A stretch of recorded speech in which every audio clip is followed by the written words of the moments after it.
आचार्य अत्रे लिखित तो मी नव्हेच या अजरामर नाटकातील लखोबा लोखंडे आठवतोय. प्रभाकर पणशीकर यांनी आपल्या अष्टपैलू अभिनयाने साकारलेला तो बहुरूपी भामटा, जो वेगवेगळ्या नावांनी आणि रूपांनी महिलांना जाळ्यात ओढून त्यांची फसवणूक करायचा. रंगभूमीवरील हे काल्पनिक पात्र आजही अनेकांच्या स्मरणात आहे. मात्र दुर्दैवाने 21व्या शतकात नवी मुंबईत एका कलियुगी लखोबा लोखंडेचा पर्दाफाश झालाय. आदर्श म्हात्रे नावाच्या या भामट्याने चक्क इस्रोचा शास्त्रज्ञ असल्याचा बनावट मुखवटा ओढून राज्यातील तब्बल 11 उच्चशिक्षित महिलांना आपल्या जाळ्यात ओढले आणि त्यांच्या आयुष्याशी क्रूर खेळ केला. केवळ 10वी उत्तीर्ण असलेल्या या आधुनिक भामट्याची मोडस ऑपरेंडी अतिशय थक्क करणारी आहे. मॅट्रिमोनियल साइट्स आणि सोशल मीडियाचा वापर करून त्याने आपले ग्लॅमरस जग उभे केले होते. कधी इस्रोचा शास्त्रज्ञ तर कधी PWD मधील बडा अधिकारी अशी खोटी ओळख सांगून त्याने डॉक्टर, इंजिनियर आणि बँक अधिकारी असलेल्या महिलांना हेरलं. स्वतःचे राहणीमान एखाद्या मोठ्या अधिकाऱ्यासारखे ठेवून त्याने या महिलांचा विश्वास संपादन केला. लग्नाचं आमिष दाखवून त्यांचं केवळ आर्थिकच नव्हे तर शारीरिक शोषणही केलं.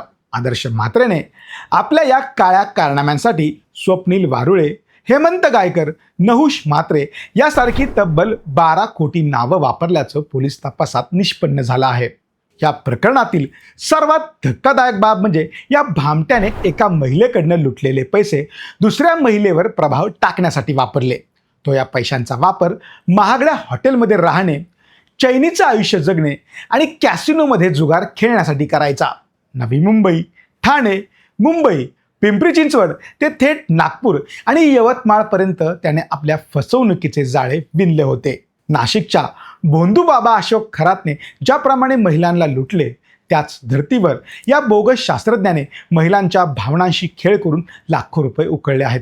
गुन्हे शाखेच्या पथकाने तांत्रिक तपासाद्वारे अखेर या बहुरूपी गुन्हेगाराला बेड्या ठोकल्या आहेत.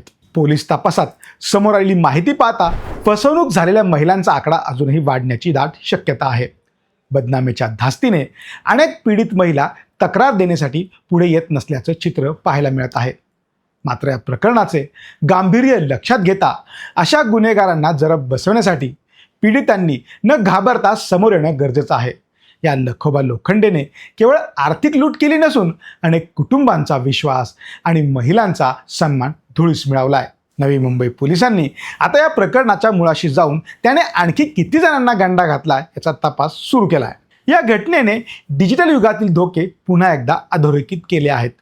विवाह जुळवणाऱ्या संकेतस्थळांवर भेटणाऱ्या व्यक्तीची पूर्ण खातरजमा केल्याशिवाय कोणत्या प्रकारचे आर्थिक व्यवहार करू नयेत असं आवाहन पोलिसांनी केलंय. आभासी जगातील चमकधमक पाहून भुलून जाण्याऐवजी समोरच्या व्यक्तीच्या पदाची आणि चारित्र्याची खात्री करणे आता काळाची खऱ्या अर्थानं गरज बनली आहे.